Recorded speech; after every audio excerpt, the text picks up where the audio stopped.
Unang-una,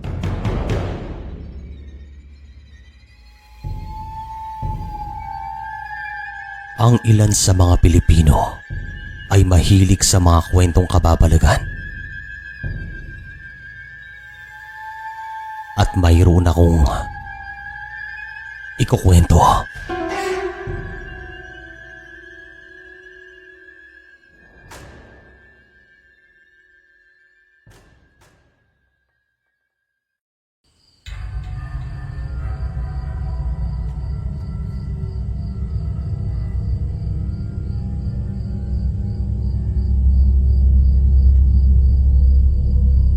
Magandang araw po sa inyo. Tawagin niyo po ako sa pangalang Gina at ang karanasang ito ay nangyari sa isang bari na matatagpuan sa Dueñas, Iloilo, taong 1989. Sa mga panahong ito ay doon po nakatira ang aking pinsan na tawagin na lang nating Toto. Doon po siya nakapangasawa, pero lumipat po sila malapit sa amin taong 1991 sa lupain mismo na binigay ng aming lolo. Isang hapon, pagkatapos ng aming klase agad akong umuwi sa aming bahay. Dapat kasi bago pumatang ang alas 6, nasa bahay na kami. Kasi kung hindi, papagalitan kami ng aking lolo at lola. Maliban sa mga ito, nandyan pa si nanay at tatay.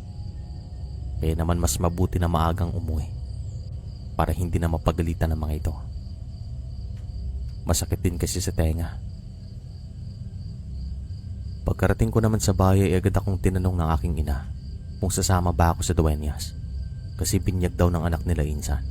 At sabi ko naman, a-absent na muna ako kinabukasan para makabisita rin naman ako doon. Ito po kasing pinsan ko ay sa baryo din namin lumaki. Pero mas matanda lang po ito sa amin ng ilang taon. Siguro nasa 20 anyos na po siya nung time na to. Ako naman ay nasa high school pa lamang. Sige lang, isang beses lang yung binyag. Kaya kinakailangan na nandoon tayo sa pinsan mo. Iparamdam din natin na nasa likod pa rin niya tayo. Padaling araw pa lang bukas, kaya aalis na tayo. Para makatulong din tayo sa mga gawain doon. Sabi naman ni Lolo at tumango naman kaming lahat sa kanya. Malapit din po sa amin ang pinsan kong ito. Sa katunayan, siya pa ngang gumagawa ng mga takdang aralin ko nung ako ay nasa elementarya. Tinutulungan niya ako. Kinabukasan nga, ay maaga kaming tumungo sa kanilang bahay. At matapos ng isang oras na biyahe, ay nakarating kami doon. Mag-aalas 7 pa lamang sa mga sandaling ito at nakita naming abala sila sa pagluto ng mga pagkain. Mano Pulo. La, tito, tita, magandang umaga po sa inyo.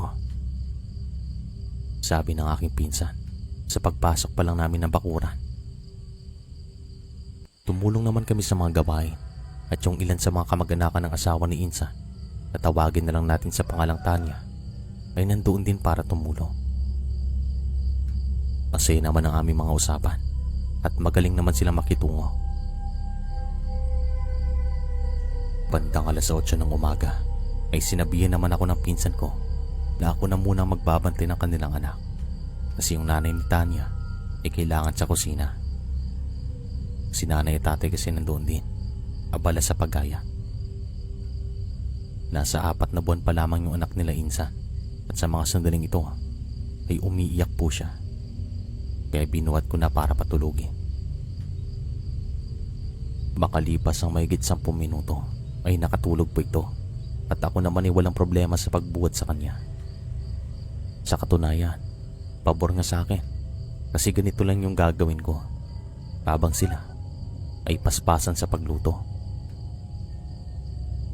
Hanggang sa nagsabi itong si Tanya na pumasok daw ako sa loob ng kanilang kwarto nang sa ganon ay makahiga na rin ako. Kaya ginawa ko naman. Pagkapasok ko pa lang ay meron na po akong naamoy. Amoy po ito ng isang insekto na tinatawag naming tiyangaw. Ayon sa mga matatanda, isa po itong pahiwatig na merong umaaligid na aswang. At nung una ay hindi ko naman pinansin kasi nga marami naman kami sa bahay. Siguro mahigit 10 kami. Kaya naman kampante ako at malabo na makakaranas pa ako ng kababaligan o mapasok kami. Subalit habang tumatagal ay unti-unti namang nawawala ang amoy ng tiyangaw. Pero napalitan po ito ng malansa. Ang tapang at parang nanggagaling sa ilalim ng kama. Yung kama naman ay hindi ganoon kataas. Siguro mga kalahating talampakan ng agwat mula sa sahig. Kaya naman napagpasyan kong silipin. Ang baho at hindi ko na talaga kaya. Dahan-dahan ko namang inilapag ang bata sa kama. At matapos kong gawin to, ay sinilip ko nga ang ilalim. Diyos ko, nagulat po ako nang makakita ng isang hayop na nakatingin ng direkta sa akin. Ang kanyang mga mata ay para bang mga mata ng tao. Tapos ang kanyang katawan ay medyo payat. At mukhang aso po siya. Sa takot ko naman, ay agad po ako napasigaw. Nagulat talaga ako, kaya yung anak nila Insan ay biglang umiyak. Agad ko naman siyang binuhat at dali-dali akong lumabas ng kwarto. Nilapitan naman ako nila Insan at Tanya at nagtanong sila kung anong problema. Sinabi ko naman at pinuntahan nila ako sa kwarto para tignan ang ilalim ng kama. Si tatay naman ay may hawak pa nga na itak. Pagkatingin nila sa ilalim ay wala naman silang nakitang hayop. Pero meron silang nakitang malagkit na likido. Para bang laway ayon sa mga ito. At naniniwala naman ang nanay ni Tanya na isa nga itong aswang na nakapasok sa loob ng bahay. At kaya din pala pinabinyagan ng maaga ang anak nila nang dahil magmula nung isilang ito ay walang tigil ang pagpaparamdam. May mga pagkakataon daw na hindi na nakakatulog na maayos si Insan kasi panay ang iyak ng kanilang anak.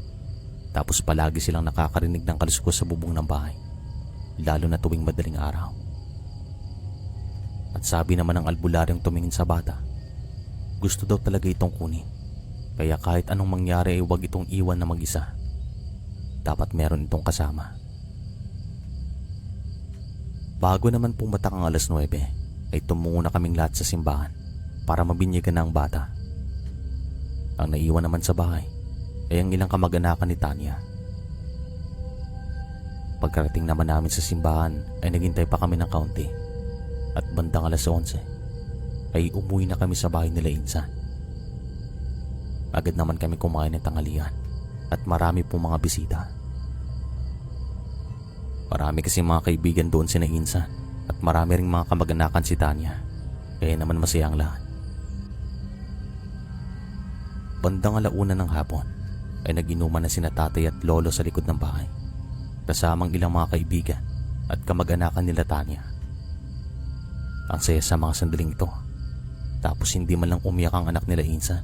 At sabi nga ni nanay, ganyan talaga kapag nabinyagan ng bata. Parang naging malayo daw ito sa mga bagay na merong kaugnayan sa kababalagan. Kaya naman naging kampante si Insan kasi nga nabinyagan ng bata at tumaas ang mga ito na hindi na muli silang gagambalain. Bandang 5:00 ng hapon ay nagsabi naman si nanay at tatay na kami ay uuwi na. Kaya naman nagbalot muna kami ng mga pagkain kasi marami pa namang natitira. At habang ginagawa namin to ay nadidinig namin na umiiyak na naman ang anak nila Insan sa kanilang kwarto. Puntahan mo nga doon, sabi ni nanay, at pinuntahan ko naman ang kanilang kwarto. Nang makapasok na ako ay nakita kong pinapatahimik ni Tanya ang kanilang anak na sa mga sandaling ito ay namumulan na nang dahil sa sobrang pag-iyak. Kahit anong gawin niya ay hindi pa rin tumatahimik. Hanggang sa biglang tumahimik sina tatay sa likod ng bahay. Sila lang kasing maingay sa mga sandaling ito at nagtataka kami kasi bigla po silang tumahimik. At narinig ko na nagtanong si lolo kung nasaan ang sanggol. At sumigaw naman ako na nasa loob kami ng kwarto at sabi niya, Lumabas daw kami. Bilisan namin. Lumabas naman kami ng kwarto. Nay, ano yon? Bakit kami pinapalabas ni Lolo? Tanong ko at nasa likod ko lang si Tanya. Buhat-buhat ng kanilang sanggol na umiiyak pa rin sa mga sandaling ito. Nakita naman namin na sumay niya si nanay na tumahimik daw ako at nakita ko silang may pinapakinggan. Para bang nakikiramdam ang mga ito. Anong problema, Nay? Ba't ang tahimik niyong lahat? Pabulong na tanong ko. Oo nga naman, tita. Anong nangyayari? Tanong naman ni Tanya. Nadidinig niyo ba yan? Tik-tik yan. Pabulong na sabi naman ng aking ina at dito naman nagtayuan ang aking mga balahibo. At ang ibig sabihin daw ay merong umaaligid na aswang sa mga sandaling ito kasi merong tumuturog na tiktik. Ganito po ang kanilang paniniwala at makalipas ng ilang minuto ay pumasok naman si Lolo sa loob ng bahay at nagsabi kay nanay na hindi na muna kami uuwi sa amin. Sasamahan daw muna namin doon sina Insan at Tanya. Pa-absent ulit ako ng isang araw. Kung meron kayong kakilalang magaling na albularyo, tawagin nyo na at mamayang gabi sisiguraduhin namin na hindi na kayo babalikan dito. Pag-utos ni Lolo. Ayon naman sa nanay ni Tanya, yung albularyong tumulong sa kanila ay nakatira lang din naman sa bayan na yun.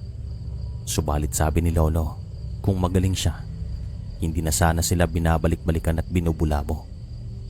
Kaya mas mabuti na humanap ng mas magaling at sanay sa ganitong klaseng sitwasyon. Nagsabi naman itong isang bisita na meron siyang kilala. Kaibigan po ito ng pinsan ko at matagal na niya itong sinasabi.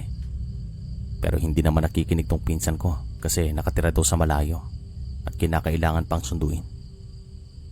Mahigit 1 oras din ang biyahe papunta sa bahay ng albularyong ito. Pero kahit malayo, ay nagsabi si Lolo na puntahan daw talaga para matapos ng mga kababalagan na ito.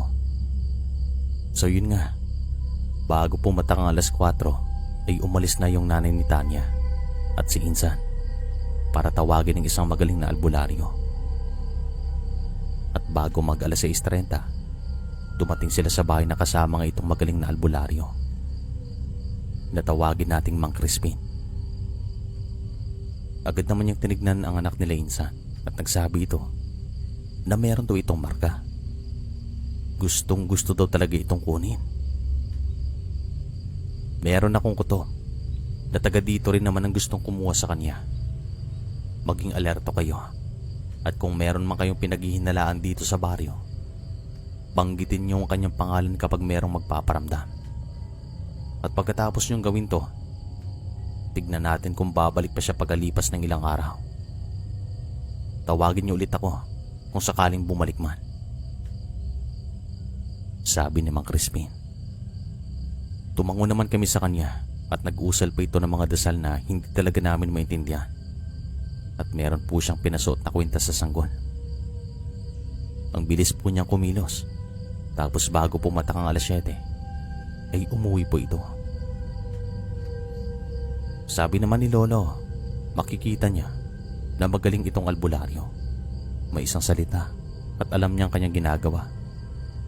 Pumatak lang ang alas 10 ng gabi, pero ni isang beses ay hindi man ang umiyak ang anak nila Insan. Kalmado ito at mahimbing ang kanyang pagtulog. Ito raw ang pinakaunang pagkakataon na hindi ito umiyak ng ilang oras, kaya naman nakapagtataka. Pero ang sabi naman ni Lolo, wag lang daw kami magpakampante kasi baka anumang oras ay merong bumalik. Bandang alas 11 ng gabi ay dito na nga namin narinig ulit ang tunog ng tiktik. Naging alerto kaming lahat at sinunod naman namin ang payo ni Mang Crispin na paringgan at tanyag na pinaghihinala ang aswang sa baryo. Ilang ulit na binanggit ni Lolo ang kanyang pangalan, binigyan ng babala at binantaan. At dito pa mas naging matinding kanyang pambubulabo. Ilang kalabog na narinig namin sa bubong ng bahay. Tapos yung anak nila Insan ay walang tigil sa pag-iyak. hanggang sa napansin namin na namumutla ito at para bang hindi makahinga ng maayos. Nang dahil naman sa galit, pinagsabi itong pinsan ko na puntahan daw namin ang bahay ng pinaghihinalaang aswang sa kanilang baryo para hawakan ang pinto ng bahay nang sa ganon ay hindi ito makauwi. At pagkatapos ng sabihin to sa maniwala kayo hindi, kumalma ang paligid at ang kanilang anak ay unti-unting tumahimik. Nakapagtataka, kaya naman nagbigay na lamang ng babala si Lolo na kapag maulit pang karanasang ito ay hindi na kami magdadalawang isip na lusubin ang kanyang bahay. At sa maniwala kayo hindi, ito na ang kanyang huling pagpaparamdam. Kinabukasan at sa mga sumunod na gabi ay naging tahim at hindi na umiyak pang bata. Talagang tama ang payo ni Mang Crispin. Lumaki lang po yung anak nila Insan ay hindi na muli itong nagkasakit at hindi na muli silang pinaramdaman sa kanilang bahay. Pero yung pinaghihinalaan ay nakakasalubong pa rin nila araw-araw. Pero hindi naman sila nag-uusap at nagtitinginan na lamang ang mga ito. Medyo kakaiba pong karanasang ito, pero taong 1991 ay lumipat naman po sina Insan malapit dito sa amin. At hanggang ngayon, nandito pa rin po sila. At kasama ko siya sa pagbuo ng kwento na ito. Maraming salamat po sa pagkakataon nito, Sir Chris. Dito na namin siguro tatapusin ang kwento kasi hindi na rin po nasundan ang karanasang ito. Maraming salamat.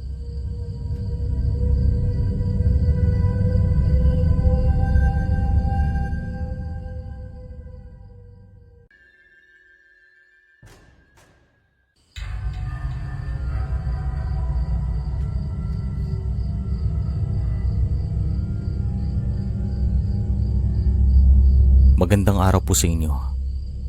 Tawagin niyo po ako sa pangalang Kaloy.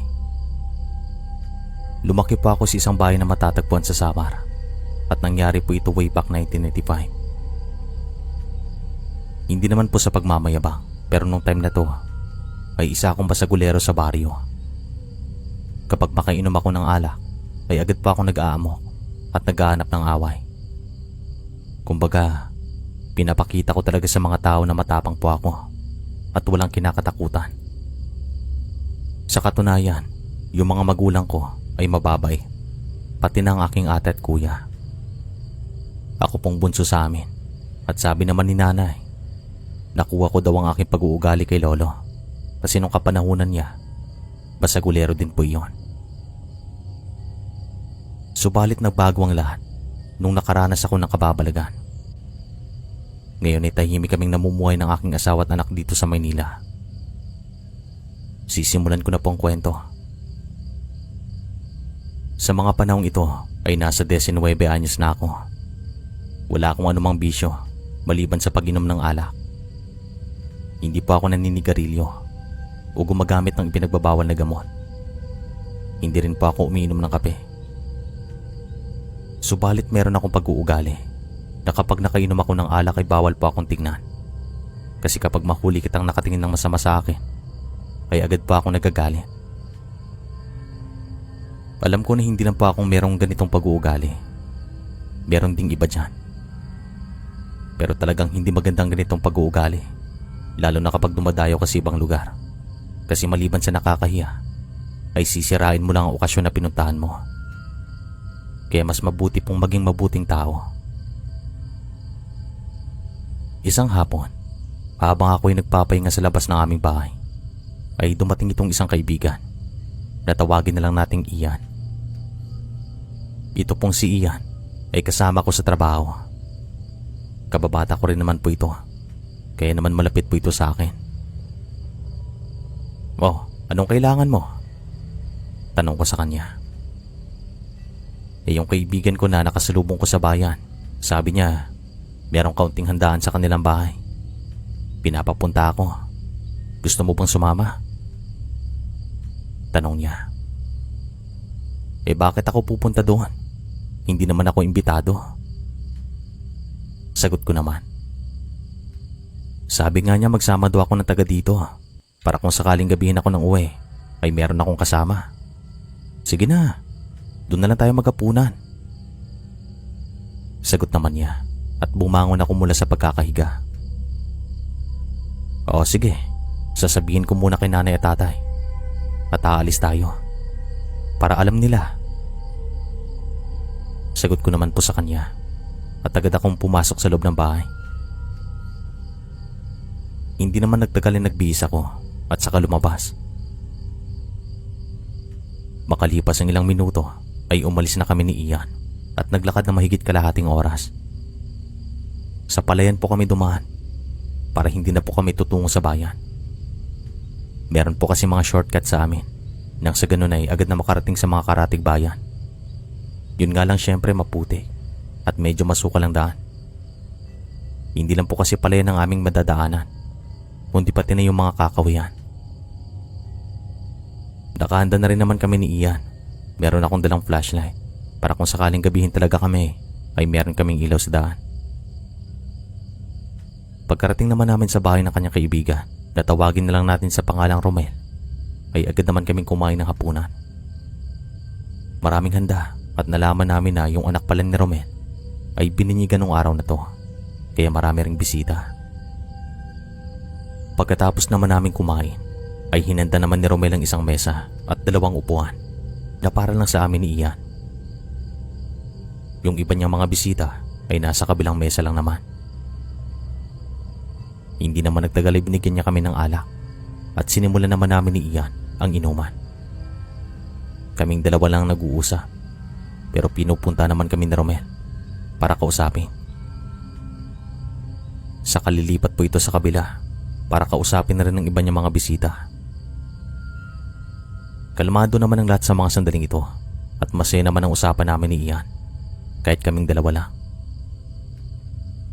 Bandang 6:30 ay binigyan ulit kami ng alak ni Romel, pero sabi namin sa kanya wag na kasi uuwi pa kami at malayo pang lalakarin namin. Hindi naman kami pinigilan ni Romel at binalutan pa nga niya kami ng pagkain. Makalipas ang ilang sandali ay tumayo ang isa sa mga bisita sa kabilang mesa. Tumingin sa amin ni Ian at nagsabi ito na mga bading daw kami kasi takot kaming umuwi ng gabi at gusto lang daw namin makalibre ng pagkain kaya hindi kami mananatili daw ng matagal. Sir Chris, sa mga sandaling ito ay umakyat ang galit at parang uminit bigla ang aking katawan. Parang gusto kong magwala. Tinitigan ko siya ng masama at sabi ko, "Wag mo kaming pagsasabihan ng ganyan. Hindi ka namin pinapakialaman. Hindi mo kami kilala."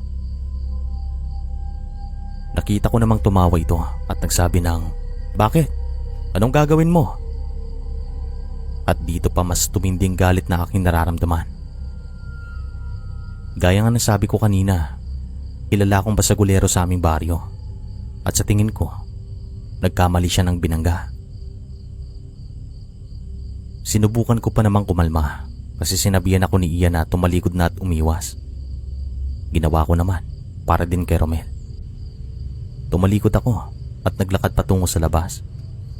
Pero hindi pa man kami nakakalayo mula sa mesa, ay binato po ako ng lalaking ito na tawagin na lang natin sa pangalang Herman.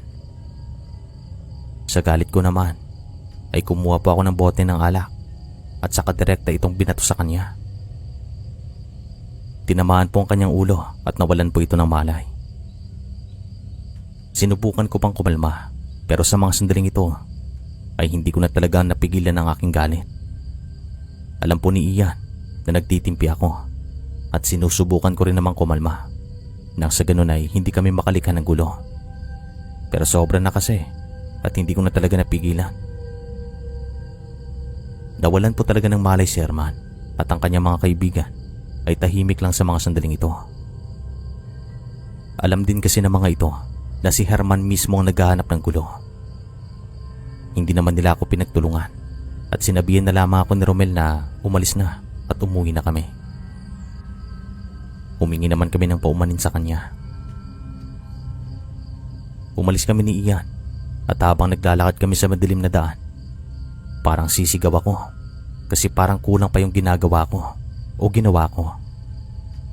Gusto ko pa siyang sapakin. Galit na galit ako at sinabihan naman ako ni Ian na huminga ng malalim kasi kailangan na makauwi kami ng ligtas sa gabing ito. Ginawa ko naman at huminga ako ng malalim. Dito na pa ako kumalma ng kaunti. Pagkarating naman namin sa bahay ay agad akong pumasok sa aking kwarto at nagpahinga.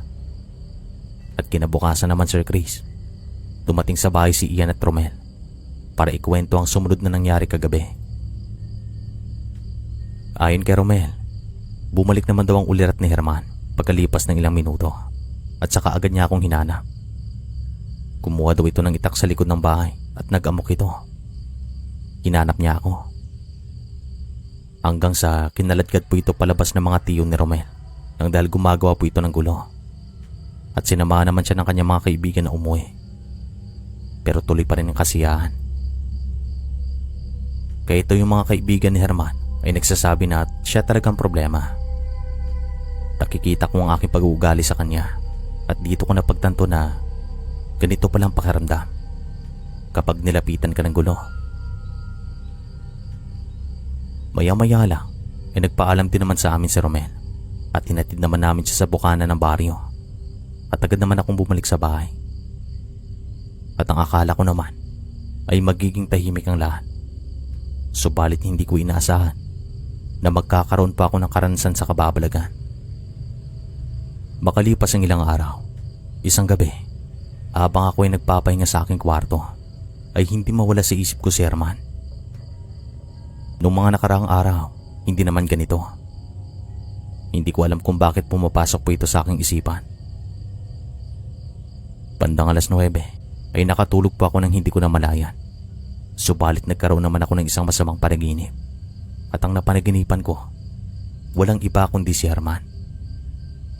Nakatayo daw ito sa tapat ng aking bintana at nagsasabi ito na maganda daw ako kasi hindi ko magugustuhan ang gagawin niya sa akin.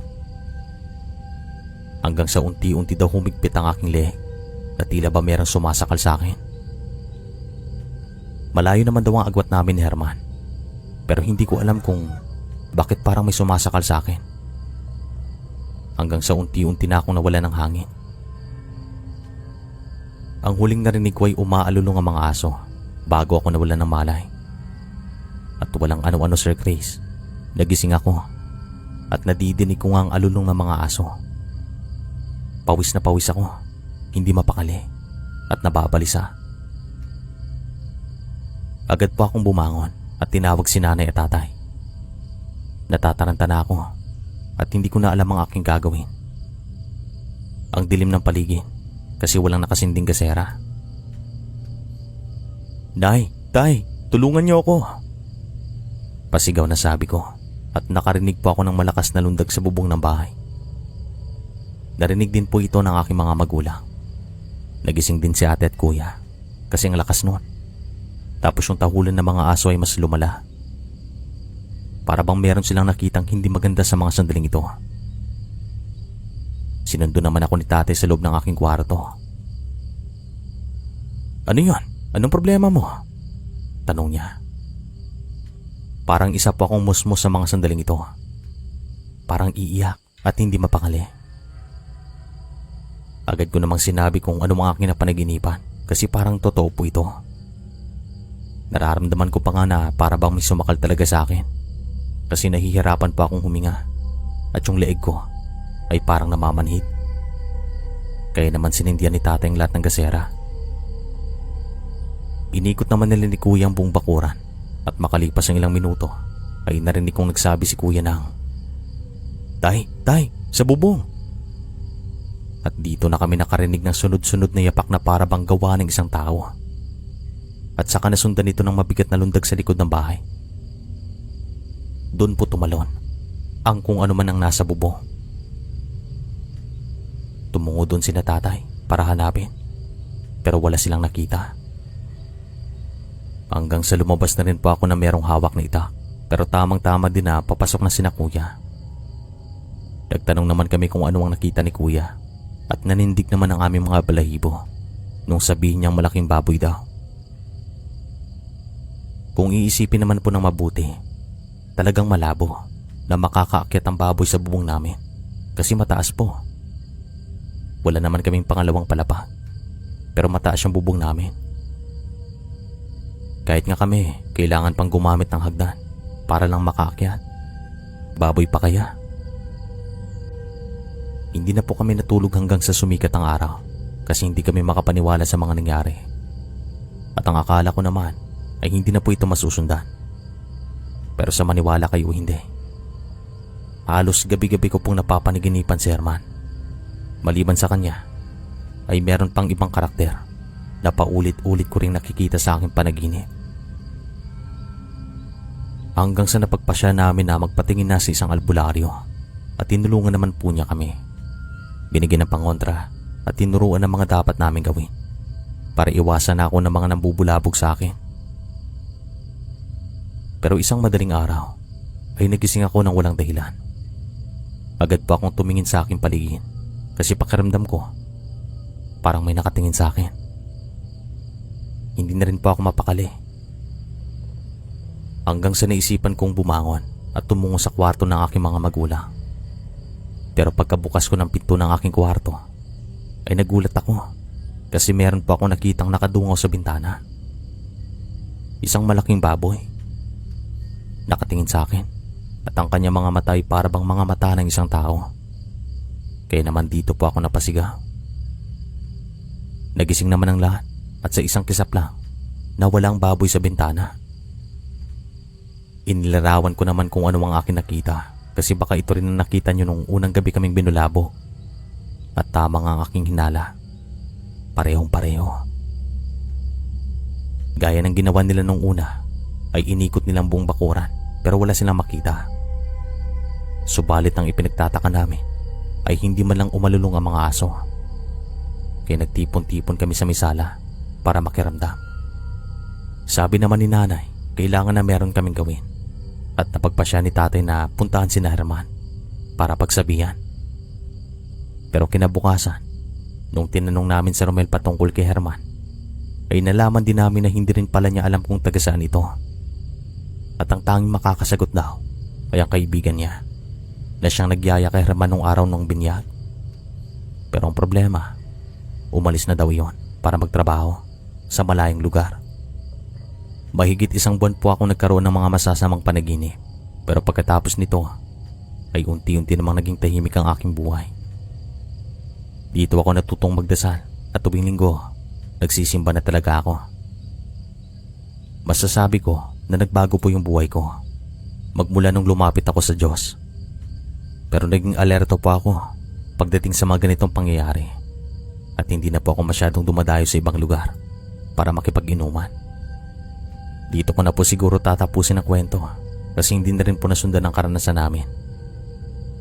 Maraming salamat po sa pagkakataon na binigay niyo, Sir Chris. Hanggang sa muli po. Araw-araw nga po pala kaming nakikinig dito at yung mga anak ko pang nagpadala ng karanasan kong ito. Hindi kasi ako marunong gumamit ng cellphone. Maraming salamat po sa inyo. Hanggang sa muli.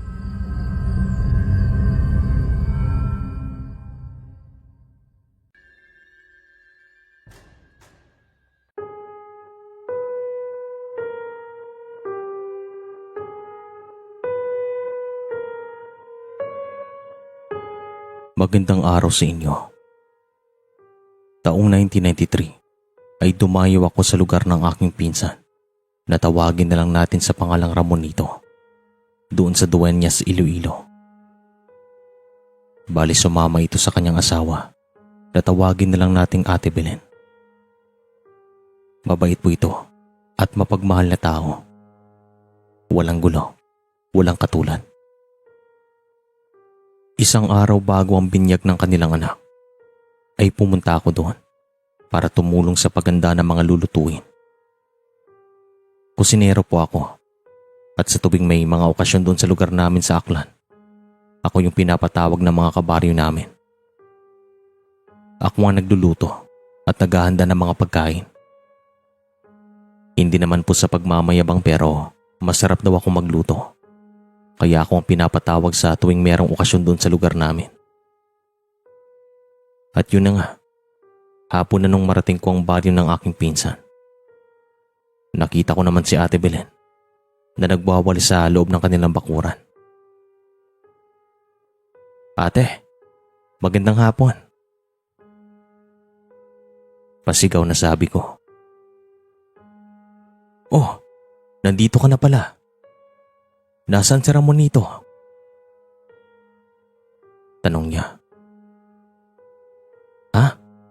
Hindi ko siya kasama, ate. Ako lang mag-isang pumunta dito. Nagtanong-tanong lamang ako sa mga tao. Sagot ko. Hinihintay ka niya sa bayan. Kanina pa siya doon. Patay. Sagot niya. At sabi ko, babalik na lang ako sa bayan. Pagkarating ko naman doon nakita ko si Ramonito na naghihintay sa isang masisilungan. Tinawag ko ito at laking gulat niya na nandoon na ako. Napakamot naman ito at agad naman kaming bumalik sa kanilang bahay. At pagkarating namin doon ay sinimulan ko ang paghahanda ng mga sangkap. Para kinabukasan ay magluluto na lamang ako. Bandang 7:00 ay kumain kaming lahat ng hapunan. Ang anak naman nila ay nasa loob ng isang kuna na nasa tabi lang ni Ate Belen. At sa likod naman ng kuna ay mayroong bintana. Nakabukas ito. At walang ano-ano ay umihip ang napakalamig na hangin. Sabi ko naman kay Ate Belen, isara niyang bintana kasi baka lamigin ang kanilang anak. Tumayo ito at tumungo doon. Pero bago niya ito isara ay narinig namin siyang napasigaw nang dahil sa pagkagulat. Ano yon? Tanong ni Ramonito sa kanya at nakita namin si ate na nakatayo lamang at hindi makagalaw. Tila ba takot na takot siya. Tumayo na rin ako at sumunod kay Ramonito. At pagkarating namin sa kinaroroonan ni ate, ay tumingin kami sa labas ng bintana. Pero wala naman kaming nakitang kakaiba. Kaya naman labis ang aming pagtataka. Hoy Belen, anong nangyayari sa'yo? Tanong ng aking pinsan. Isara mong bintana. Dalian mo. Pag-utos sa akin ni ate at agad ko naman itong sinara. Walang kaabog-abog ay umiyak naman ang kanilang anak. Kaya binuhat ito ni ate. Belen, kumalma ka. Ano yon? Tanong pa ng aking pinsan. Meron akong nakitang nakatuhan sa tapat mismo ng bintana. Pero mabilis itong tumakbo nung nakita niya ako. Bulalas ni ate. Nagtinginan naman kami ni Ramonito at pumapasok na sa isip ko na isa itong aswang. Kahit na sa mga panahong ito ay wala pa akong masyadong paniniwala pagdating sa mga ganitong bagay. Sigurado ka bang taong nakatubad ng iyong nakita? Tanong pa ni Ramonito kay Ate Belen. Oo, sigurado ako. Hindi ako namamalik mata. Sagot naman ni ate. Hindi nagtagal ay tumungo sa likod ng bahay si Insan. Nakarinig naman ako ng mga kalansing. At sa kanyang pagbalik ay meron na siyang dalang 2 itak. At sabi niya ikutin daw namin ang buong bakuran. Inaamin ko rin na nakakaramdam na ako ng kaunting takot. Pero kinakailangan ko rin tong labanan. Pagkalabas nga namin ng bahay, ay tumingin-tingin kami sa paligid. Pero wala kaming nakita o narinig na kakaiba. Kaya naman sabi ko, bumalik na lang kami sa loob para samahan sina ate. Subalit sabi ni Ramonito, may kutob siya na nasa paligid lang ang aswang. Nakatingin sa amin at naghihintay ng tamang oras. Hindi nga siya nagkamali. Makalipas ang mahigit 10 minuto, ay narinig namin na parang merong umaakyat sa isang puno na nasa gilid lang ng kanilang bahay. puno po ito ng mangga at hindi pa ganun kalaki sa mga panahong ito. Sa itaas! Pasigaw na sabi ng aking pinsan at ang hawak niyang itak ay binato niya sa bahagi na kung saan niya nakitang nilalang na ito. Nagulat naman ako na merong lumipad doon. Isang malaking ibon na kulay itim. Subalit kasabay nito ay nakarinig kami ng mga yapak sa likuran at yung bakod nila Insan ay umangat na kaunti na tila ba merong sumuot sa ilalim. Pinuntahan namin ang bahagi na yon at nakita nga namin na parang merong gumapang sa ilalim ng mga bakod. Nang sa ganun ay makalabas ito. Napakamot naman si Ramonito at nagsabi na pumasok na daw kami sa loob ng bahay kasi may kutob ito na hindi maganda. Pagkapasok naman namin ay umalingasaw ang malansang amoy. Maliban dito ay nakakaamoy na rin ako ng lana o langis kung tawagin sa iba.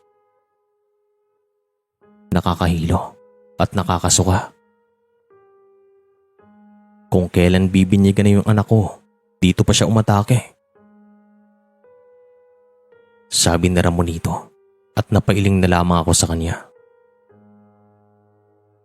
Hindi ko naman alam ang aking sasabihin kasi nabigla ako sa mga pangyayari at sa buong buhay ko. Ito ang unang pagkakataon na nakaranas ako ng ganitong kababalagan. Kakaiba at hindi ko maipaliwanag ang aking nararamdaman. Iba na yung pakiramdam kapag nangyayari ng bagay na hindi mo pinaniniwalaan noon. Talagang nakakahilakbot. Mukhang hindi na muna tayo matutulog ngayon. Pasensya ka na, Insan. Minsan ka na nga lang pumunta dito. Pero ganito pang nangyayari. Sabi ni Ramonito. Ano ka ba, Insan? Hindi naman natin ginustong ganitong sitwasyon. Meron lang talagang hangaring masamang nilalang na ito. Maging handa na lang tayo sa pwedeng mangyari. Pero tapusin muna natin ang hapunan. Sagot ko sa kanya at pinagpatuloy nga namin ang pagkain ng hapunan. Tumahimik na rin ang kanilang anak, kaya nilagay ito ni Ate Belen sa loob ng kuna. At pagkatapos namin kumain, ay pinagpatuloy ko pa rin ang paggayat ng mga gulay at pagganda ng iba pang mga sangkap. Pagpatak naman ng 10:00, ay nakaramdam ako ng antok. Maliban dito ay pagod na rin ako. Pero nilalabanan ko ang antok nang dahil nga sa mga nangyari. 2 tasang kape na rin ang aking naubos. Hanggang sa nagkwento si Ramonito na hindi ito ang unang pagpaparamdam sa kanila ng isang aswang.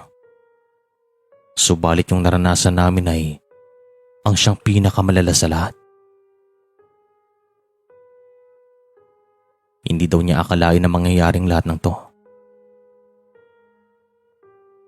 Bandang 2:00 ng madaling araw ay nakita kong antok na si Ramonito at sabi ko sa kanya, matulog na siya.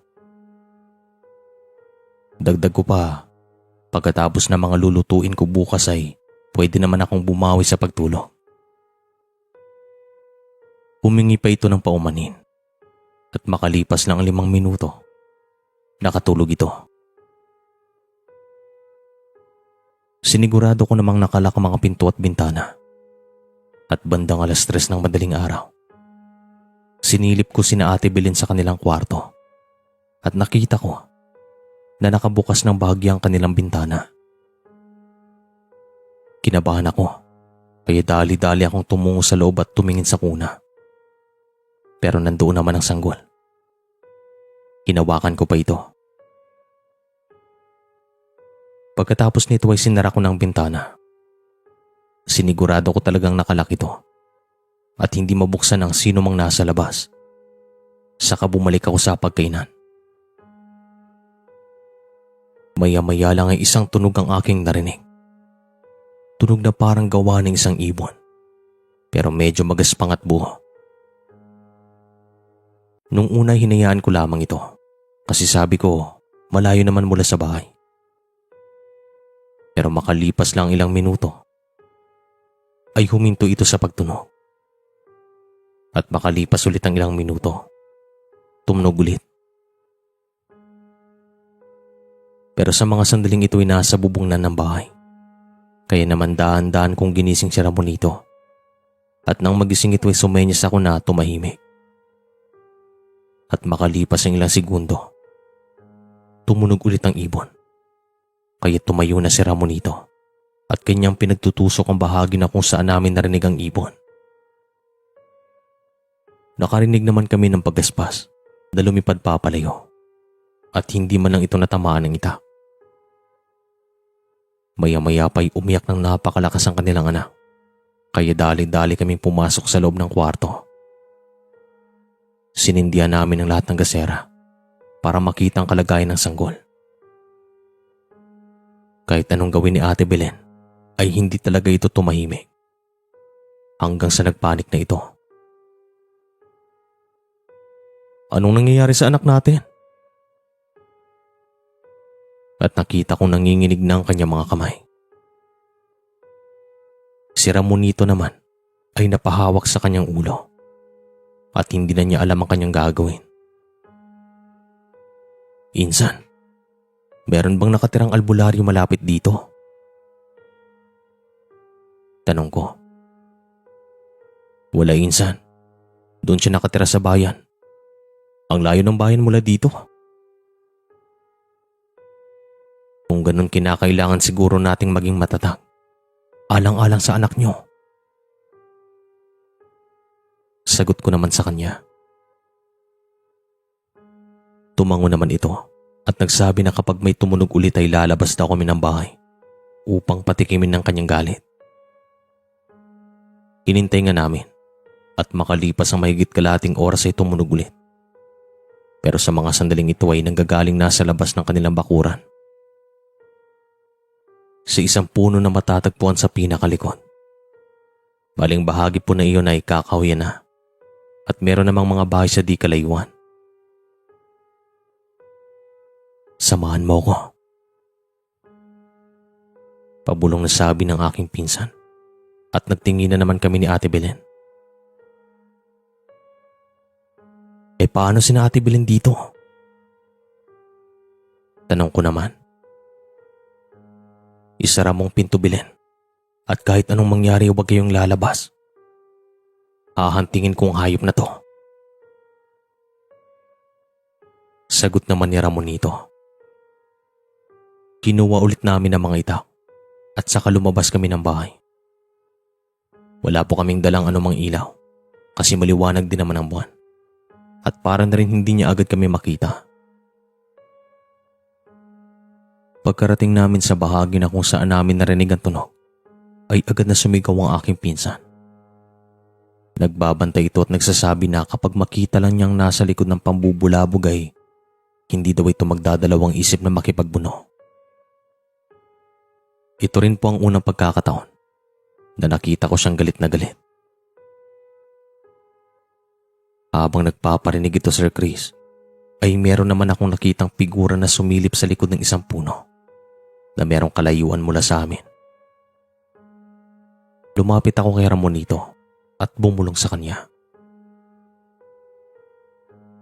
Meron akong nakita. Diyan, sa punong yan. Pabulong na sabi ko sa kanya at agad naman niya itong nakita.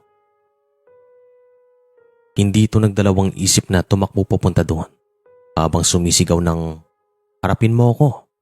Hindi ako takot sa iyo." At bago pa man siya makarating sa puno ay meron akong nakitang tumakbong malaking pusa na kulay itim. Ang bilis. At sigurado na kakain ng alikabok si Ramonito kung hahabulin pa niya ito. Bumalik na lamang kami sa bahay at napansin ko na nanginginig ang aking pinsan nang dahil na rin sa sobrang galit. Pagod pa ito at antok na antok ay hindi na ako magtataka kung bakit galit na galit siya. Naghahalong emosyon. Insan, siguro pag nabinyagan niyang anak niyo, hindi na yan gagambalain. Sabi ko, sana nga insan, yan din ang pumapasok sa isip ko ngayon. Sagot naman niya, naging alerto kami at hindi talaga natulog. Mabuti naman at sumikat lang ang araw ay hindi na muli kaming binulabo. Yan ang naman palang kailangan, ang maging matapang at ipakita na hindi ka takot sa mga nilalang na ito. Sa umagang ito ay agad kong sinimulan ng pagluto ng mga ulam. Parang hindi ko alintana ang pagod, nang dahil na rin sa mga nangyari. Hindi nga ako makapaniwala na kaya kong gawin ang lahat ng to. At bandang 10:00 ng umaga, tapos ko nang lutuin ng lahat. Agad naman ako nagpahinga at hindi ko namalayan na nakatulog ako. Bali yung mga magulang ni Ate Belen ang nagbantay sa mga ulam at sila na rin ang umasikaso sa iba pang mga gawain. Hapon na nung magising ako. Pero mabuti naman at sa gabing ito ay hindi kami binulabo.